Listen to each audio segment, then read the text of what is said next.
menemukan dataran tinggi, carilah gedung yang konstruksinya kuat. Paling tidak terdiri atas 3 lantai. Jangan pilih gedung yang kelihatan rapuh dan tua. Berlindunglah di lantai yang aman dan tunggu hingga keadaan membaik. 5. Jika gelombang tsunami menghanyutkan kamu, carilah benda-benda terapung yang dapat dijadikan rakit, misalnya batang pohon. Usahakan tidak meminum air laut dan tetap di permukaan air untuk bernapas. 6. Jika gelombang membawa kamu ke tempat yang lebih tinggi, misalnya atap rumah, cobalah bertahan di situ dan tunggu hingga air surut dan keadaan tenang.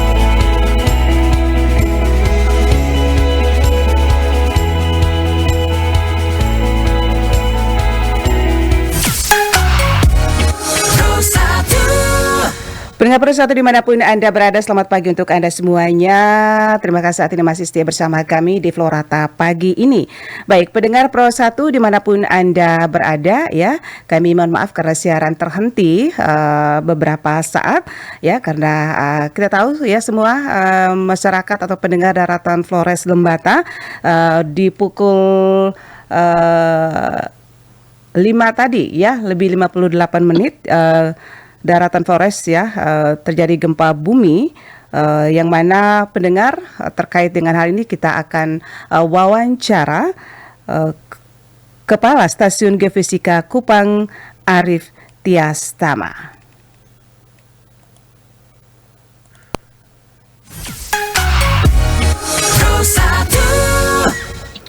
Selamat pagi Pak Arief. Selamat pagi Bu.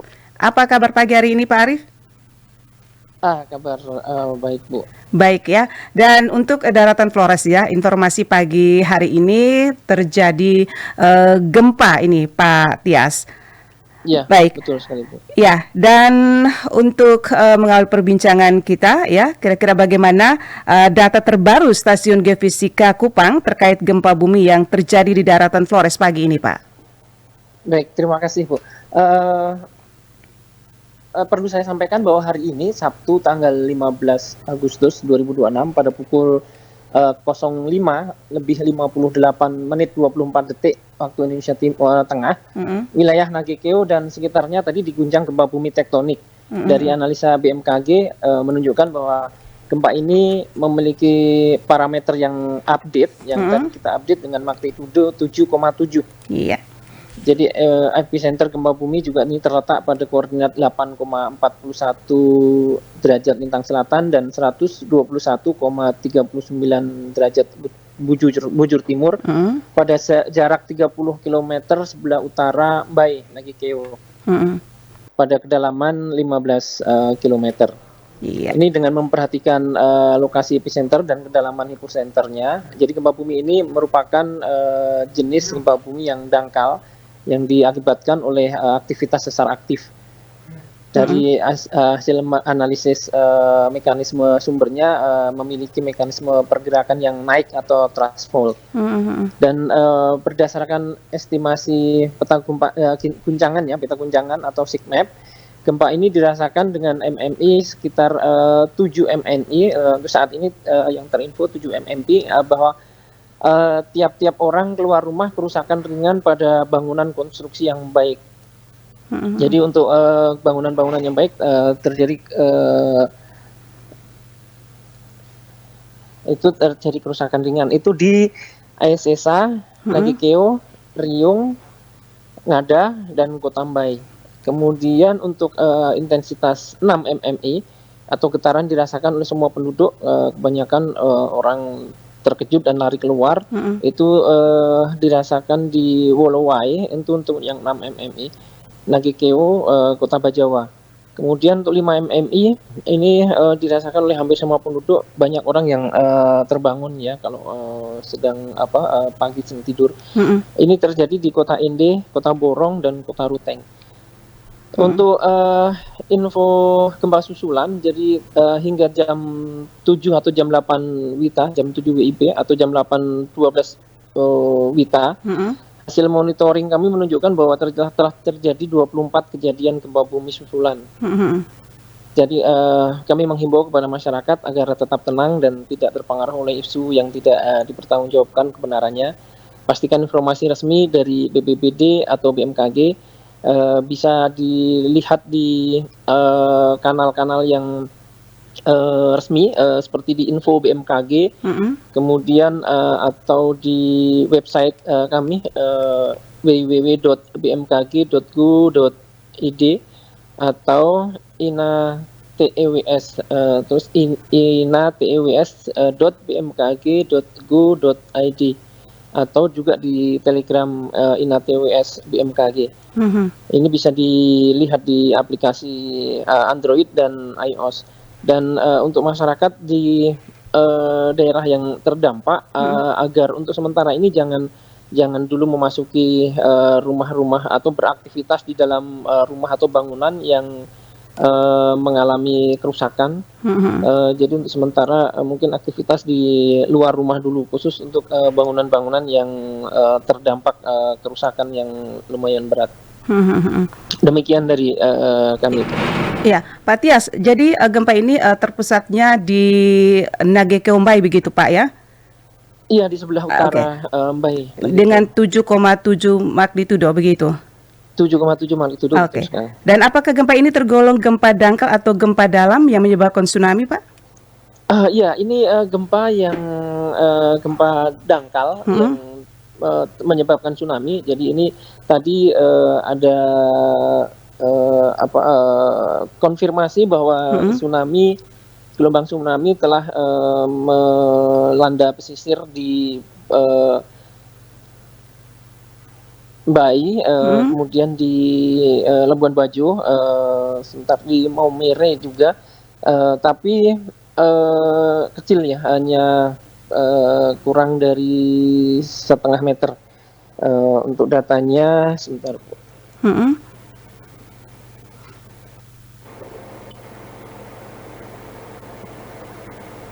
Halo? Iya, silakan Pak. Oke, bentar. Saya cek dulu untuk datanya. Iya.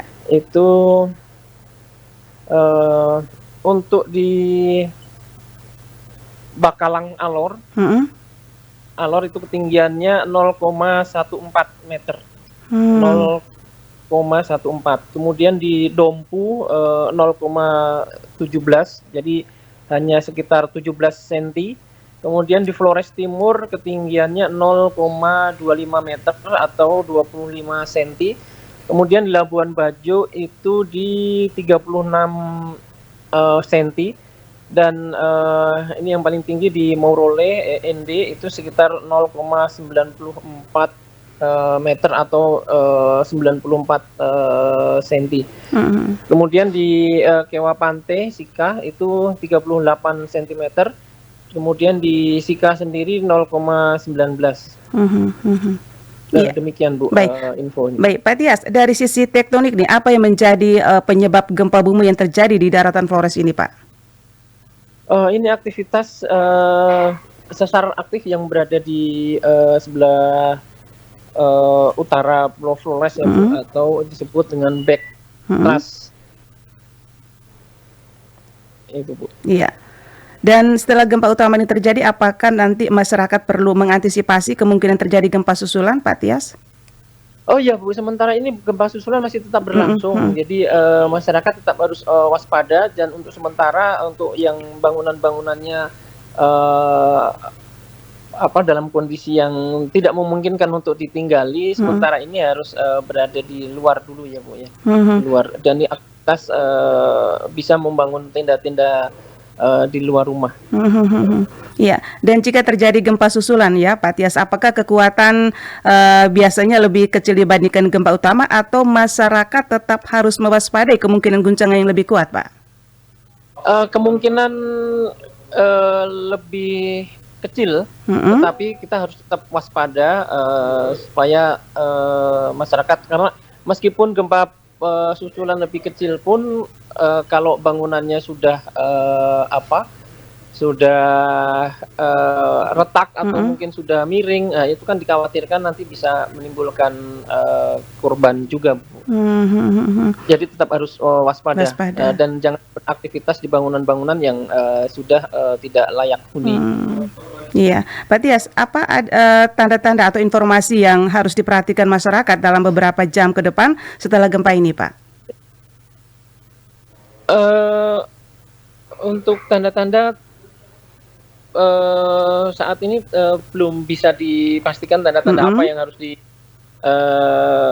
hanya kalau memang di pantai atau di muara sungai, masyarakat tetap harus menjauhi ya, meskipun peringatan dini sudah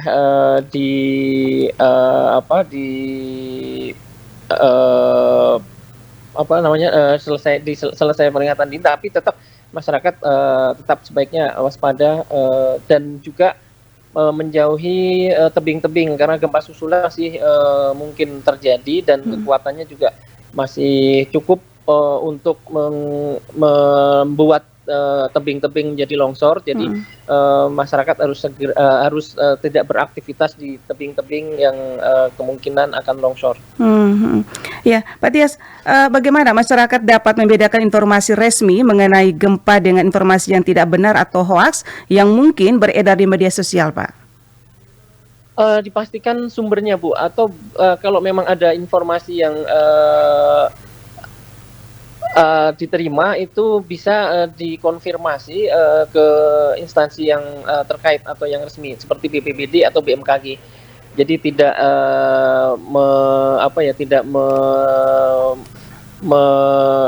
mengambil informasi secara mentah-mentah itu, Bu, ya.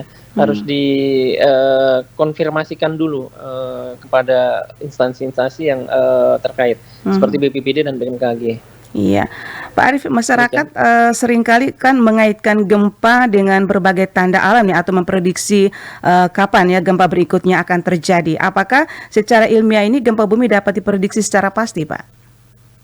Untuk saat ini kami belum bisa memprediksi ya, Bu, dan beberapa negara maju pun juga untuk sementara ini belum bisa memprediksi terkait dengan waktu, kemudian besarnya kekuatan gempanya berapa, dan juga lokasi mana secara tepat. Jadi memang belum bisa diprediksi untuk baik itu gempa bumi maupun gempa susulannya. Iya. Nah, setelah merasakan gempa nih, kira-kira langkah pertama apa yang seharusnya dilakukan oleh masyarakat, khususnya mereka yang mungkin masih berada dalam rumah atau di bangunan, atau seperti apa nih, Pak? Iya, segera kalau sudah selesai goncangan, masyarakat harus segera keluar ya, untuk menghindari gempa bumi susulan yang bisa jadi nanti akan menyebabkan bangunan yang runtuh atau yang sudah rusak dan nanti akan menimbulkan luka atau mungkin bahkan korban jiwa. Jadi sebaiknya untuk masyarakat yang bangunannya sudah retak-retak atau mungkin sudah miring, segera keluar dari rumah dan jangan beraktivitas di dalam rumah. Iya. Pesan Pak Tias ya, BMKG kepada masyarakat Flores agar tetap tenang tetapi tetap waspada menghadapi kemungkinan gempa susulan? Iya, betul, Bu. Masyarakat harus tetap waspada, tetap tenang, jangan panik, dan jangan percaya dengan isu-isu yang beredar di luar yang tidak dapat dipertanggungjawabkan dan tidak berasal dari instansi yang resmi. Jadi pastikan dan konfirmasikan informasi yang beredar ke BPBD dan BMKG. Iya, sekali lagi Pak, untuk mendapatkan informasi resmi, masyarakat sebaiknya memantau kanal atau layanan informasi BMKG yang mana, Pak? Di Instagram atau Twitter bisa mengakses @info_bmkg. Jadi bisa dicek di @info_bmkg. Kemudian untuk website resmi bmkg.go.id atau inatews.bmkg.go.id. ide. Ya, Demikian. baik. Terakhir Pak, pesan terpenting dari Pak kepada masyarakat Flores yang saat ini ya mungkin masih merasa khawatir setelah merasakan gempa bumi pagi ini, Pak. Baik Bu, tetap waspada. Gempa susulan tetap masih terjadi, tetapi kekuatannya lebih kecil daripada gempa bumi yang utama. Tetapi masyarakat tetap jangan beraktivitas di dalam bangunan-bangunan yang sudah rusak atau bangunan yang sudah tidak memungkinkan kondisinya, seperti yang sudah miring atau mungkin retakan-retakan pada struktur, kemudian ada tembok-tembok yang retak yang sudah parah. Jadi dikhawatirkan nanti akan ada gempa susulan yang lumayan besar dan akan merobohkan bangunan-bangunan yang ada. Iya. Demikian. Baik, terima kasih Pak Tias atas waktunya pagi hari ini informasinya, dan tentunya kami akan mendapatkan terus ya update dari BMKG, dari Kepala Stasiun Geofisika Kupang begitu ya, kalau kami kontak selanjutnya. Baik, terima kasih Pak atas waktunya, selamat pagi. Selamat pagi. Baik pendengar, demikian wawancara kami bersama Kepala Stasiun Geofisika Kupang, Bapak Arief Tias Tama, terkait gempa bumi yang mengguncang daratan Flores pagi ini, Sabtu 15 Agustus 2026, yaitu di pukul 5 ya, lebih 58 menit 23 detik waktu Indonesia Tengah. Dan tentunya dari penjelasan tadi pendengar ya, kita diingatkan untuk tetap tenang, tidak mudah percaya pada informasi yang belum terverifikasi, serta mengikuti perkembangan gempa melalui informasi resmi BMKG dan juga melalui media RRI ND. Dan kepada masyarakat tetap waspada terhadap kemungkinan gempa susulan dan perhatikan kondisi bangunan di sekitar kita. Keselamatan harus menjadi prioritas. Baik, tetap stay bersama kami Pro 1 RRND di Florata pagi ini.